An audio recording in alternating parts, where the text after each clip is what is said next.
بسم الله الرحمن الرحيم. الله نحمده ونستعينه ونستغفره ونؤمن به ونتوكل عليه ونعوذ بالله من شرور أنفسنا ومن سيئات أعمالنا. من يهده الله فلا مضل له ومن يضلل فلا هادي له. وأشهد أن لا إله إلا الله وحده لا شريك له وأشهد أن محمدا عبده ورسوله. يا أيها الذين آمنوا اتقوا الله حق تقاته ولا تموتن إلا وأنتم مسلمون. يا أيها الناس اتقوا ربكم الذي خلقكم من نفس واحدة وخلق منها زوجها وبث منهما رجالا كثيرا ونساء واتقوا الله الذي تساءلون به والأرحام إن الله كان عليكم رقيبا. يا أيها الذين آمنوا اتقوا الله وقولوا قولا سديدا يصلح لكم أعمالكم ويغفر لكم ذنوبكم ومن يطع الله ورسوله فقد فاز فوزا عظيما. أما بعد فإن خير الحديث كتاب الله وخير الهدي هدي محمد صلى الله عليه وآله وسلم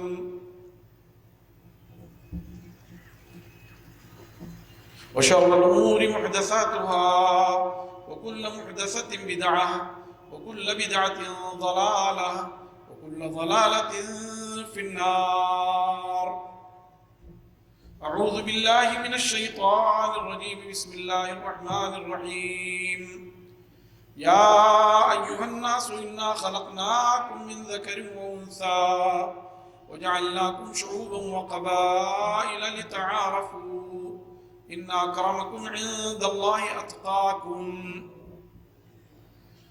وقال رسول الله صلى الله عليه وآله وسلم في حديث الذي رواه أنس بن مالك رضي الله تعالى عنه قال قال رسول الله صلى الله عليه وآله وسلم إن من أشراط الساعة أن يرفع العلم ويظهر الجهل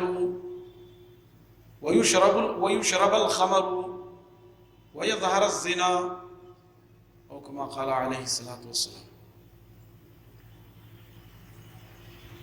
محترم حضرات، بزرگوں، جوان سال ساتھیوں اور عزیز بھائیوں، خواتین امت اسلامیہ، اللہ تبارک و تعالیٰ کی تعریف و توصیف اور جناب محمد رسول اللہ صلی اللہ علیہ وآلہ وسلم پر صلاۃ و سلام کے بعد ہم مقامی جمعیت اہل حدیث مالیگاؤں کی دعوت پر یہاں جمع ہوئے. ہم ایک معاشرے کی شکل میں، معاشرہ انسانوں کے مجموعے کا نام ہے جس میں چھوٹے بڑے، امیر غریب، نر و مادہ سارے جمع ہوتے ہیں.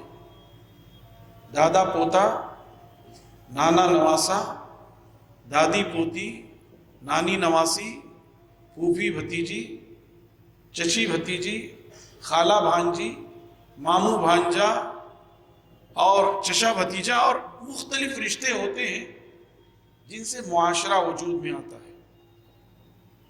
معاشرہ انسانوں کے اس مجموعے کا نام ہے جو ایک دوسرے کے دکھ سکھ کے ساتھی ہوں، ایک دوسرے کے غم و کرب کو سمجھ سکیں، ایک دوسرے کے فرحت و انبساط میں شریک ہو سکیں، ایک دوسرے کا تعاون کریں اور ایک دوسرے کے کاموں میں ہاتھ بڑھائیں.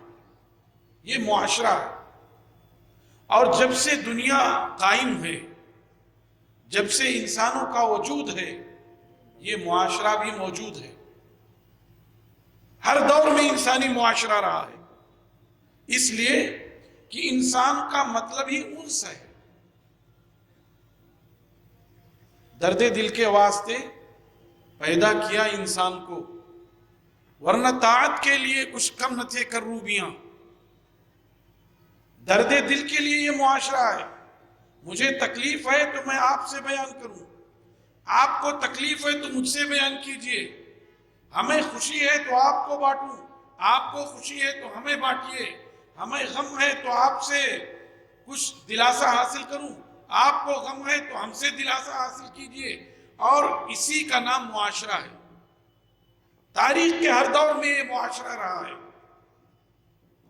اور لوگ ایک دوسرے کے دکھ سکھ کے ساتھی رہے ہیں، ایک دوسرے کے ساتھ تعامل کرتے رہے ہیں۔ لیکن اسلامی معاشرہ کیا ہے؟ اسلامی معاشرہ دوسرے اور معاشروں سے ممتاز ہے۔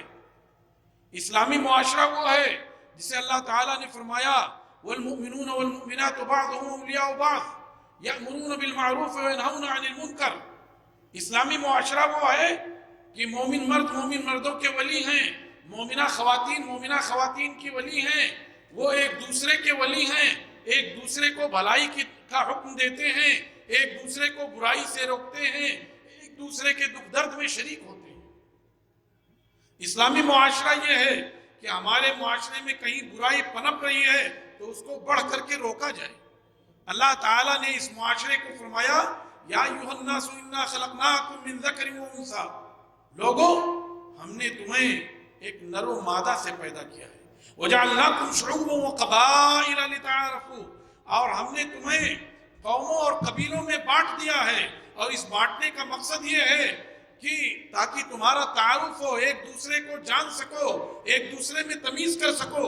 اور اس کے بعد یہ کہہ دیا گیا ان اکرمکم عند اللہ اتقاکم، یاد رکھو کہ فضیلت اور تکریم اسے حاصل ہے جو تقوی کے اعلیٰ معیار پر ہو۔ گویا اسلامی معاشرے کو ایک شناخت دی گئی، اسلامی معاشرے کو ایک جہت دی گئی، اسلامی معاشرے کو ایک پیمانہ دیا گیا کہ معاشرہ وہ ہے جس میں تقوی کا رواج ہو، جس میں تقوی کا دور دورہ ہو، جس میں تقوی کی حکومت ہو، جس کے افراد تقوی شعار ہوں، جس کے افراد دوسروں کو تقوی کا حکم دینے والے ہوں، جو خود متقی ہوں اور دوسروں کو تقوی کی دعوت دیتے ہوں۔ اسلامی معاشرہ وہ ہے۔ اور جب یہ بات آ گئی ان اکرمکم عند اللہ اتقاکم، کہ معاشرے میں ممتاز وہ ہے جو متقی ہو، ظاہر ہے ہر آدمی یہ چاہے گا کہ اسے معاشرے میں عزت ملے، اسے معاشرے میں مقبولیت ملے، اسے معاشرے میں رفع درجات ہو، اسے معاشرے میں لوگ اچھی نظروں سے دیکھیں۔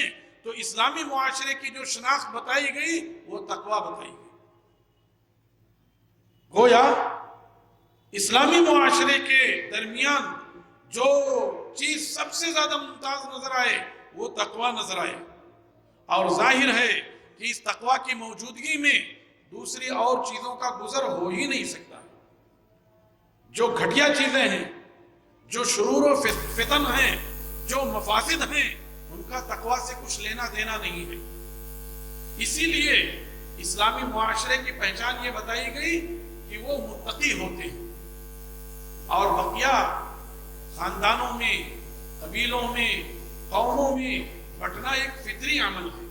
جناب محمد رسول اللہ صلی اللہ علیہ وآلہ وسلم نے انصار و مہاجرین کے درمیان جو مواخات کروائی وہ کس بنیاد پہ تھی؟ اسی اسلامی معاشرت کی بنیاد پر۔ اس معاشرے میں بھی افراد کا ایک مجموعہ تھا، اس معاشرے میں بھی امیر و غریب تھے، اس معاشرے میں بھی چھوٹے اور بڑے تھے، اور ان کے درمیان آپ نے مواخات کروائی، اس لیے کہ لوگوں کے درمیان باہم تعلقات ہوں، لوگ ایک دوسرے سے ہم آہنگ ہوں، لوگ ایک دوسرے کے دکھ درد کو سمجھیں، لوگ ایک دوسرے کے درد کو بانٹیں، لوگ ایک دوسرے کو پرسہ دیں، لوگ ایک دوسرے کی خوشی میں شریک ہوں۔ تو اسلامی معاشرہ جہاں مسلمان رہتے ہیں وہ اسلامی معاشرہ، وعاشرہن بالمعروف، عشرہ سے ہے یہ معاشرہ، عشرت النساء، اور عاشرہن بالمعروف۔ اور اسی طریقے سے آپ دیکھیں کہ معاشرہ مختلف نوعیتوں سے، ایسا نہیں ہے کہ معاشرے کے سارے افراد ایک ہی ڈھرے پر، ایسا نہیں ہے کہ معاشرے کے سارے افراد کی فکر ایک ہو، ان کا خیال ایک ہو، ان کی جد و جہد ایک ہو، ان کی سعی ایک ہو، ان کی تگودو ایک ہو. ایسا نہیں ہے. اللہ تبارک و تعالیٰ نے انسانوں کو مختلف صلاحیتوں کا مالک بنایا ہے. مختلف صلاحیتیں ان کے اندر ودیعت کی ہیں. سب کی اپنی اپنی صلاحیتیں ہیں، سب کے اپنے اپنے مظاہر ہیں، لیکن جس چیز میں سب کو متحد کیا گیا ہے وہ تقویٰ ہے. جس چیز میں سب کو جوڑا گیا ہے وہ دین ہے. جس چیز سے سب کو مربوط کیا گیا ہے وہ اللہ کی کتاب ہے. جس چیز کے تابع سب کو بنایا گیا ہے وہ جناب محمد رسول اللہ صلی اللہ علیہ وآلہ وسلم کی سنتیں، آپ کی اتباع ہے. اس تناظر میں ہم دیکھیں کہ ہم مسلمان ہیں. الحمدللہ جس مقام پر یہ پروگرام ہو رہا ہے مالیگاؤں 70 سے 80% مسلمان ہیں. گویا جب مسلمان ہیں تو یہ مسلمانوں کا معاشرہ ہے. ایک ہے مسلمانوں کا معاشرہ اور ایک ہے اسلامی معاشرہ. یہ دو چیزیں ہیں. ایک ہے مسلم معاشرہ اور ایک ہے اسلامی معاشرہ. مسلم معاشرہ یہ کہ جس میں مسلمان ایک ساتھ رہتے ہوں وہ مسلم معاشرہ ہوتا. ان میں خامیاں ہیں، کمیاں ہیں اور خرافات ہیں، بدعات ہیں، رسوم ہیں، رواج ہیں، گناہ ہیں، ساری چیزیں ہیں، لیکن وہ مسلمان ہیں، اس لیے کہا جائے گا مسلم معاشرہ. ایک ہے اسلامی معاشرہ. اسلامی معاشرہ وہ ہے یأمرون بالمعروف وینہون عن المنکر، جس معاشرے میں بھلائیوں کا حکم دیا جاتا ہے اور برائیوں پہ قدغن لگائی جاتی ہے. بھلائیوں کو شہ دی جاتی ہے، ان کو بڑھانے کی کوشش کی جاتی ہے. جو لوگ ان احکام پہ عمل کرتے ہیں ان کی تشجیع کی جاتی ہے، ان کو حوصلہ دیا جاتا ہے. اور جو برائیاں کرتے ہیں ان کو گری نظروں سے دیکھا جاتا ہے، ان کو یہ احساس دلایا جاتا ہے کہ آپ غلط کام کر رہے ہو. اسلامی معاشرہ وہ ہے جہاں شریعت کی پاسبانی ہوتی ہے، جہاں شریعت کی پاسداری ہوتی ہے، جہاں شریعت کے احکام پہ عمل ہوتا ہے، جہاں ہر چیز میں ہم اپنا تعلق کتاب اللہ اور سنت رسول اللہ صلی اللہ علیہ وسلم سے جوڑتے ہیں. ہم یہ کہہ سکتے ہیں کہ مالیگاؤں کا معاشرہ مسلم معاشرہ ہے، لیکن کیا ہم یہ کہہ سکتے ہیں کہ اسلامی معاشرہ ہے؟ یہ کہنے میں ہمیں دقت ہوگی، جبکہ ہم سے مطلوب یہ ہے کہ جب ہم یہاں مسلمان ہیں، 70-80% مسلمان ہیں، تو ہمارا معاشرہ اسلامی ہو. اور ہمارا معاشرہ اسلامی ہو، اس میں کوئی چیز رکاوٹ نہیں ہے. نہ حکومت رکاوٹ ہے، نہ حکومت کے قوانین رکاوٹ ہے، کوئی چیز رکاوٹ نہیں ہے. اگر آپ اپنے گھروں میں شریعت پر عمل کرتے ہیں، اپنے ہمسایوں کے ساتھ شریعت پہ عمل کرتے ہیں، اپنے بڑوں کے ساتھ شریعت پہ عمل کرتے ہیں، اپنے چھوٹوں کے ساتھ شریعت پہ عمل کرتے ہیں، اپنی شادی بیاہ میں شریعت پہ عمل کرتے ہیں، اپنے لین دین میں شریعت پہ عمل کرتے ہیں، دنیا کی کوئی طاقت آپ کو نہیں روکتی. دنیا کی کوئی طاقت آپ سے معارض نہیں ہے. وہاں بلا وجہ یہ بات ہوتی ہے، براہیمی نظر پیدا مگر مشکل سے ہوتی ہے، ہوس چھپ چھپ کے سینوں میں بنا لیتی ہیں تصویریں. آپ خود سے اپنے اندر سراسیما ہو جاتے ہیں. صاحب اگر ہم نے اسلام پہ عمل کیا تو لوگ ہم کو پتہ نہیں کن کن القاب سے نواز دیں گے.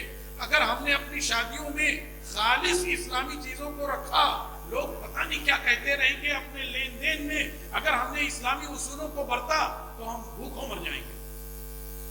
وہ ذات جس نے آپ کو پیدا کیا ہے، وَنَحْنُ أَقْرَبُ إِلَيْهِ مِنْ حَبْلِ الْوَرِيدِ، جو شہ رگ سے بھی زیادہ قریب ہے، اور وہ ذات جو علیم بذات الصدور ہے، وہ ذات آپ کو آپ کے ضروریات کو، آپ کے احتیاجات کو، آپ کے تقاضوں کو، آپ کے ما لہو و ما علیہ کو جانتی ہے. آپ اس ذات کے تعلق سے ایسی بدگمانی کرتے ہو کہ صاحب اگر ہم نے اسلامی لین دین اور تجارت کیا تو ہم بھوکوں مر جائیں گے. گویا اللہ کی شان میں گستاخی ہے. اس سے بڑی گستاخی نہیں ہو سکتی. جس نے آپ کو پیدا کیا، جس کا یہ دعویٰ ہے ان اللہ هو الرزاق ذو القوة المتین، زبردست رزق دینے والا ہے، آپ اس کی شان میں گستاخی کرو کہ صاحب اگر اسلامی اصولوں اور ضابطوں کو برت کر کے ہم نے تجارت کی تو ہم بھوکوں مر جائیں گے. آپ اپنے فکر کو گندا نہیں کر رہے ہو, آپ اس ذات کریم کے تعلق سے گستاخی کر رہے ہو. یہ سوچو آپ. اور آئے دن ہم لوگ بڑے دھڑلے سے, بڑی آسانی سے, اور عوام تو عوام, خواص بھی اس میں مبتلا ہے. جس ذات نے آپ کو پیدا کیا, جس کا یہ دعویٰ ہے انہ علیم بذات الصدور الا یعلم من خلق وهو اللطیف الخبیر, وہ ذات سب جانتی ہے. اس کے تعلق سے آپ کے عقیدہ رکھو کہ اگر ہم نے اس طرح کے کام کیے تو بھوکوں مر جائیں گے. یہ اللہ کی شان میں گستاخی ہے. ہم نے اپنی فکر کو میلا نہیں کیا, اپنی فکر کو گھٹیا اور خسیس نہیں کیا, اللہ کی شان میں گستاخی کیا. تو اسلامی معاشرہ میرے بھائیوں اور دوستوں وہ ہے جہاں اسلامی نظام کی بالادستی ہوتی ہے, جہاں اسلامی قوانین کی بالادستی ہوتی ہے. ہم یہاں اس معاشرے میں اسلامی حکومت کی بات نہیں کر رہے, ہم اسلامی معاشرے کی بات کر رہے ہیں. ہمارا معاشرہ اگر مسلم معاشرہ ہے تو اس کو اسلامی معاشرہ ہونا چاہیے. اس موضوع پہ یہ بات تھی کہ کچھ چیزیں میں آپ سے عرض کروں کہ ہمارے یہاں خامیاں کیا ہیں, ان کا سدباب ہونا چاہیے. ابھی ہمارے دوست اور فاضل جوان سال اور کوہ گراں ہمارے ساتھی مولانا فضل الرحمان محمدی حفظہ اللہ نے اشارہ کیا کہ ہم کو اللہ تعالیٰ نے تھوڑا سا نوازا تو کچھ پیسے خرچ کر کے ہم نے ایک بیوی اپنے بچے کو اور اپنی بچی کو دے دیا. وہ کہاں بات کر رہے ہیں, کس سے بات کر رہے ہیں, اس سے آپ کو سروکار نہیں رہا. بس آپ نے اپنے بچے کو اور اپنی بچی کو ایک تحفہ دے دیا. آپ یہ سمجھتے ہیں ہم نے اس کو تحفہ دے دیا اور ماڈرن لوگوں میں ہم نے اسے شامل کر دیا, ترقی یافتہ لوگوں میں ہم نے اسے شامل کر دیا. یہ صحیح ہے کہ ہمارے موبائل سے فوائد ہیں, لیکن فوائد حاصل کرنے کے لیے جد و جہد کرنی پڑتی ہے, اور اس کے جو مضرات ہیں اس کے لیے کسی جد و جہد کی ضرورت نہیں ہوتی. اللہ کے رسول صلی اللہ علیہ وسلم نے فرمایا حفت الجنت بالمکارہ وحفت النار بالشہوات. جنت کو تکلیف دہ چیزوں سے گھیر دیا گیا, گویا تکلیف دہ چیزوں کو ہٹا کر کے جنت کی طرف جانا پڑے گا, محنت کرنی پڑے گی. لیکن جہنم کو شہوات سے گھیر دیا گیا ہے, اور شہوات کے لیے کسی جد و جہد کی ضرورت نہیں ہوتی. شہوات کے لیے کسی جد و جہد کی ضرورت نہیں ہوتی. آدمی گرتا چلا جاتا ہے, گرتا چلا جاتا ہے, یہاں تک کہ نعوذ باللہ جہنم میں چلا جاتا ہے. تو اچھی چیزوں کے لیے محنت کی ضرورت ہوتی ہے. آپ کو مسجد میں صلاۃ کے لیے جانا ہوگا, وضو کرنا ہوگا, اور وہاں قدم بقدم جانا ہوگا. لیکن صلاۃ ترک کرنے کے لیے جہاں پڑے ہیں وہیں پڑے رہے. ہوٹل میں بیٹھے گپ شپ کر رہے ہیں, ایک چائے پی 3 گھنٹہ بیٹھے ہوئے. اپنے مالیگاؤں کے ہوٹلوں کا یہی حال ہے, ایک چائے پیتے ہیں, کم از کم 1 گھنٹہ بیٹھے گپ شپ کرتے رہتے ہیں, اور اس درمیان صلاۃ ختم. تو خیر کے لیے محنت کرنی ہوتی ہے, شر کے لیے کسی محنت کی ضرورت نہیں ہوتی. بہت سارے ہمارے طلباء اور ہماری جوان نسل یہ کہتی ہے کہ صاحب موبائل سے بڑے فائدے ہیں, مگر اس فائدے کو آپ اٹھا کہاں رہے ہیں؟ اس کے مقابلے میں مضرات آپ اٹھاتے ہیں. آپ یوٹیوب پہ چلے جاتے ہیں, آپ گوگل پہ چلے جاتے ہیں, آپ وہاں نہ جانے کیا کیا چیزیں دیکھتے ہیں. نتیجہ یہ ہوتا ہے, جبکہ حقیقت یہ ہے کہ موبائل کے بغیر بھی آپ کی زندگی گزر سکتی ہے. ایسا نہیں کہ نہیں گزرتی, گزر سکتی ہے, مگر آپ نے موبائل کے ذریعے اپنے حیا کو تار تار کیا. حیا سوز مناظر موبائل کی اسکرین پہ آپ دیکھتے ہیں. اپنی حیا کو تار تار کیا, اپنی غیرت کو تار تار کیا, اپنی عفت اور پاک دامنی کو تار تار کیا. عفت و پاک دامنی یہی نہیں کہ آدمی بدکاری میں مبتلا ہو گیا. عفت و پاک دامنی یہ بھی ہے کہ غلط مناظر اس کی آنکھوں کے سامنے نہ آئے. اگر غلط مناظر اس کی آنکھوں کے سامنے ہیں تو اس کی آنکھوں کی عفت تار تار ہوئی. کان کی عفت یہ ہے کہ غلط چیزیں اس کے کان میں نہ رس گھولیں. اگر اس کے کان برے گانوں سے اور بری چیزوں سے آشنا ہو رہے ہیں تو اب اس کے کان عفیف نہیں رہے.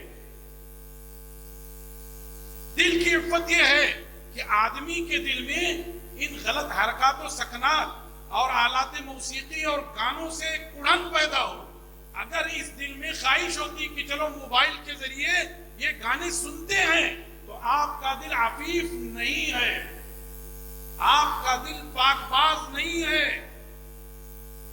بلکہ اب وہ دل داغدار ہو گیا۔ آپ اس تناظر میں دیکھیے کہ ہم نے اپنے بچے کو جو موبائل دیا، اس سے کیا ہو رہا ہے۔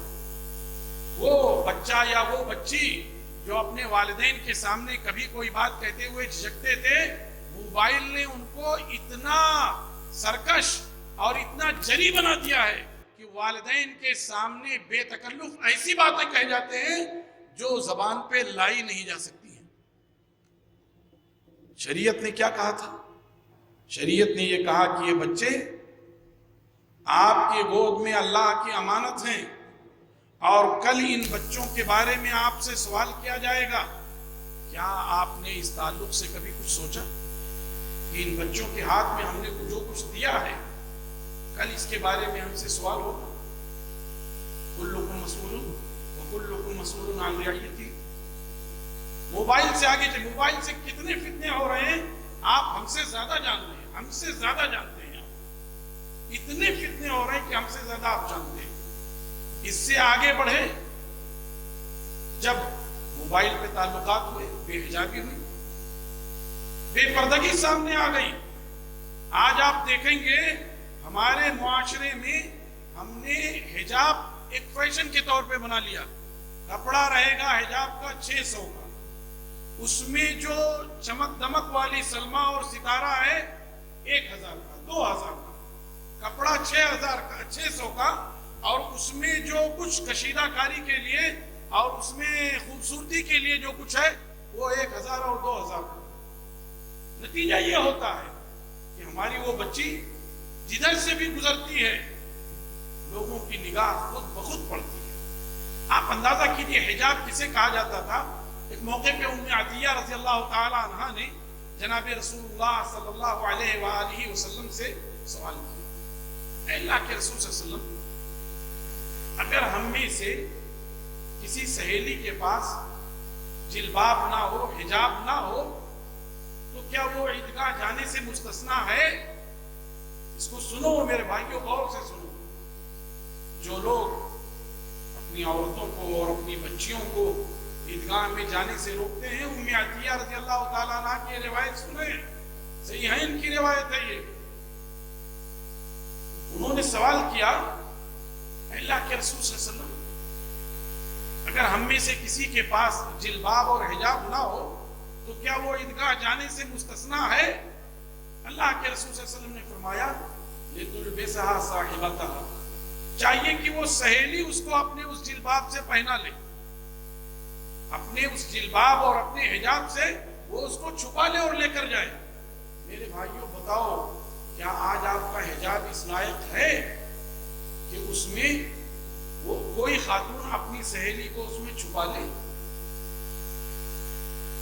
بے پردگی کا عالم یہ ہے کہ ہم نے یہ سمجھ لیا کہ اوپر سے نقاب ڈال لیا لیکن چہرہ کھول کے گھوم رہے، اور پھر اس میں جو کچھ چیزیں ہیں، جو اس کے لوازمات ہیں، وہ خود لوگوں کو دعوت نظارہ دیتے ہیں، جبکہ اللہ تبارک و تعالی نے ہمیں حکم دیا اللہ کے رسول صلی اللہ علیہ وسلم کے واسطے سے، یا ایھا النبی قل لازواجک وبناتک ونساء المؤمنین یدنین علیہن من جلابیبہن، اپنے اوپر اپنا جلباب ڈال کے رکھیں۔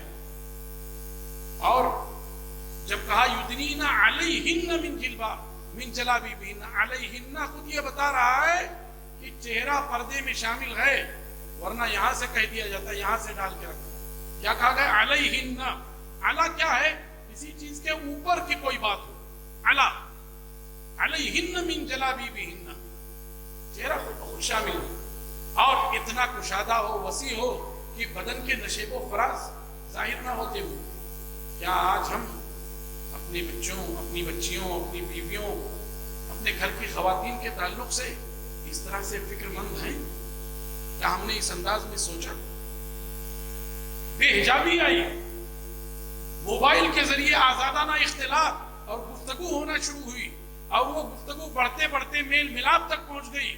اگلی منزل کیا ہوتی ہے کہ میرے بھائیوں اور دوستو اس بات کو کہتے ہوئے تکلیف ہوتی ہے لیکن امر واقعہ یہ ہے کہ اگلی منزل پھر بدکاری کیا جاتی ہے.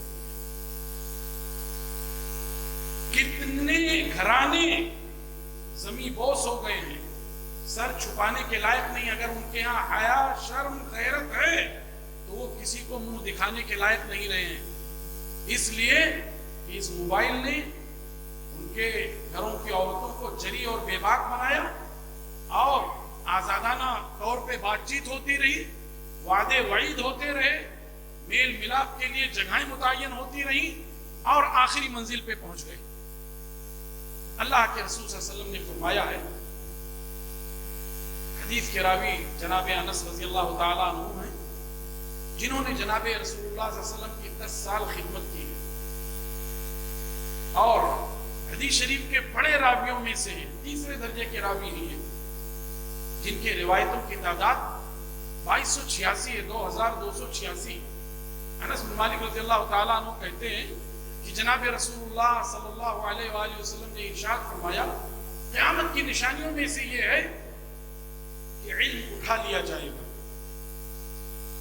جہالت ظاہر ہو جائے گی, لوگ شراب پینے لگیں گے اور زناکاری عام ہو جائے گی. زناکاری ایسے نہیں عام ہوئی, درجہ بدرجہ زینا بزینا یہ چیز ہوتی رہی. اسی لیے قرآن پاک نے حدود کے تعلق سے یہ کہا وَلَا تَقْرَبُوا حُدُودَ اللَّهِ, جو حدود ہیں ان کے قریب تک بھی مت جاؤ. وہاں تک پہنچنا دور کی بات, بدکاری سے بچنے کے لیے کہا گیا نگاہوں کا پردہ ہونا چاہیے, جسم کا پردہ ہونا چاہیے, احساس و شعور کا پردہ ہونا چاہیے, افکار و خیالات کا پردہ ہونا چاہیے, یہاں تک کہ اظہار کے اندر بھی پردہ ہونا چاہیے. کیوں کہا گیا کہ جب امہات المومنین سے تم کوئی چیز طلب کرو تو من ورائے حجاب طلب کرو, اور امہات المومنین کو مخاطب کر کے کہا گیا کہ اگر ان سے بات کرو تو سخت لہجے سے بات کرو, لہجہ نرم نہیں ہونا چاہیے, اس میں جو ہے کہہ لیجئے کہ ذرا بھی گنگناہٹ اور ترنم کا شائبہ نہیں ہونا چاہیے کہ دلوں میں روک پیدا ہو جائے. یہ وہاں تک پہنچنے کے لیے حدود مقرر, یعنی حدود تک پہنچنے کے لیے یہ راستے تھے اور کہا گیا کہ نہیں ان سے قریب رہو. اور اس سے بڑی بات میرے بھائیوں اور دوستوں یہ ہے, اور ہم مسلمانوں کے لیے غیرت کی بات ہے کہ آج ہماری بچیاں غیر مسلم لڑکوں کے ساتھ رنگ رلیاں مناتی ہیں. ہم معاشرے میں جانتے ہیں کہ کن گھروں کی بچیاں کہاں کن غیر مسلموں کے ساتھ رنگ رلیاں منا رہی ہیں, اور ہم یہ کہہ کر کے ہاتھ چھاڑ دیتے ہیں کہ صاحب اس کے ذمہ دار وہ ہیں اور وہ جانے. ہم مسلمانوں کی ذمہ داری بنتی ہے حکمت کے ساتھ, چوراہوں پہ نہیں. ہم تو جو صاحب واقعہ تھا اس سے کہنے کی جرات ہمیں نہیں ہوئی, لیکن نورانی ہوٹل پہ اور فیضانی ہوٹل پہ اور اس ہوٹل پہ اور اس ہوٹل پہ مزے لے لے کے چائے کی چسکی لیتے رہے اور اس کے گھر کی عزت بھی چسکی لے لے کے تار تار کرتے رہے. یہ جرات تو نہیں, وہ ایسے بزدل ہو گئے, ایسے بے غیرت ہو گئے کہ اس کو جا کر کہہ نہیں سکے بھیا ذرا اپنے گھر کی خبر لے, بھیا ذرا اپنے گھر والوں اپنے خواتین پر نظر رکھ, کیا کچھ ہو رہا ہے ذرا دھیان دے. اتنی جرات ہم میں نہیں رہی, اتنے بے غیرت اور نامرد ہو گئے. مرد کہاں ہوئے؟ ہوٹلوں پہ جا کے وہاں بیٹھ کے چائے پی رہے ہیں, 10 لوگ اور بیٹھے ہوئے ہیں وہاں کر رہے ہیں. یہ مسلمان کا شیوا نہیں ہے. المؤمنون والمؤمنات بعضهم اولیاء بعض, ایک مسلمان دوسرے مسلمان کا بھائی ہے. یأمرون بالمعروف وینہون عن المنکر, وہ ان کو بھلائیوں کا حکم دیتے ہیں اور برائیوں سے روکتے ہیں. کیا ہمارے اندر اتنی خودداری اور اتنی غیرت اور اتنی طاقت موجود نہیں ہے؟ اور اگر نہیں ہے تو پیدا کرنی چاہیے.